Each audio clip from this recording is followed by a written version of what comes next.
Good morning. Welcome to another edition of Coffee with Tea. I'm your host, the amazing T Street. I'm going to jump right in this morning because I've got a short block of time. Today's topic: don't skip the process of changing what no longer serves you. Oftentimes, we get stuck in a place because we do things the way that we've already done it. And we don't sometimes realize that the season for that thing has passed.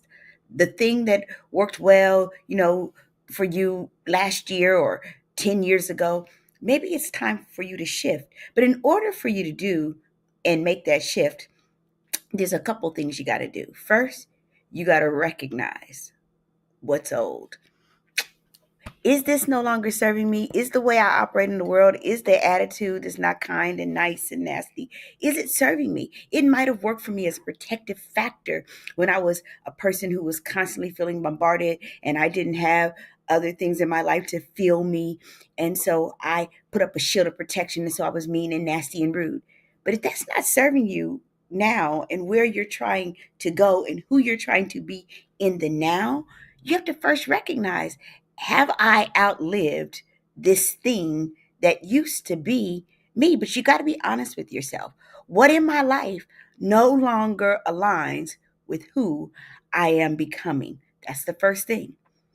The next thing you got to do, once you realize that it's not serving you, you got to let it go, but do it without guilt. Sometimes letting go is hard. We feel guilty. We feel guilty for outgrowing people. We feel guilty for saying no. We feel guilty for choosing ourselves. But when we let go of something, it's not a rejection of something, it's an alignment for you. It is not necessarily something that you're doing to someone else or to something else. It's simply choosing you and aligning what you are doing with who you are becoming. That season is now. Good morning, Jess. That season is now. The next thing you got to do in the process of changing what no longer serves you is, once you let go of some things, you then have to fill the space that it had once occupied, the thing that you let go of once occupied, with intention. What does that mean, to fill the space with intention? Well, you gotta let go of it, but immediately you gotta start to think, what are the habits that are new and fresh and will serve me well, that I'm going to put in place of the bad habits or the bad thoughts or the bad deeds that I once did. And when those old things start to creep in, if you have a new, healthier habit that you have developed, it will push out the old habit that's trying to creep back in. So you've got to be intentional in making sure that when you release a thing and when you let go of that thing without guilt that is no longer serving you, that you are ready to replace it with something that is serving you. Good morning, Jackie. That is serving you. And finally, real talk, y'all, change doesn't happen overnight. Change, yeah, we can be saved and we can be transformed, but can I just tell you, change requires repeated choices. When I decided that I was going to do something different in my life, I was going to become a healthier, mentally healthier person. I wasn't going to have tick, tick, boom. That means I had to practice not having tick, tick, boom, not being that explosive person that just always went off.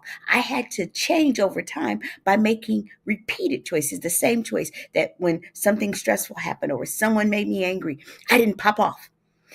I started practicing with habit repeatedly a new way of being. If you want to change the thing that no longer serves you, you have to recognize what's old and is no longer serving you. You got to be honest with yourself. Do that assessment. Next, let go of it and don't feel guilty about letting go of something that no longer serves you well. The thing that left, you got to fill the space. When they cast out demons, y'all, it has to be filled with the Holy Spirit so that the demons don't have a place to come back to. Replace the thing that's no longer working with you with some healthier habits that will work for you. And remember that change happens with repeated choices. It doesn't happen overnight. Oh, I'm going to change my life today. And tomorrow you get up and do the same thing. Oh, I'm going to go to the gym.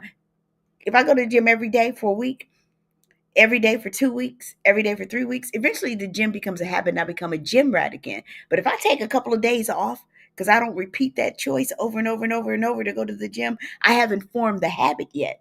And so it's so easy for me to become sedentary and lay back on my couch after work every day. So I'm the Amazing T Street. Y'all came to tell somebody today, don't skip the process of changing what no longer serves you. It's okay to let go. Good morning, nephew. Good morning, Deaconess Teresa. Love y'all. I just wanted to let y'all know today that it's okay to replace the things that no longer serve you well with the things that do. I'm the Amazing T Street, but can I tell you something? There's absolutely positively nothing amazing in me that's not in each and every one of you. So today, replace what's no longer serving you well with something that will. Have an amazing day.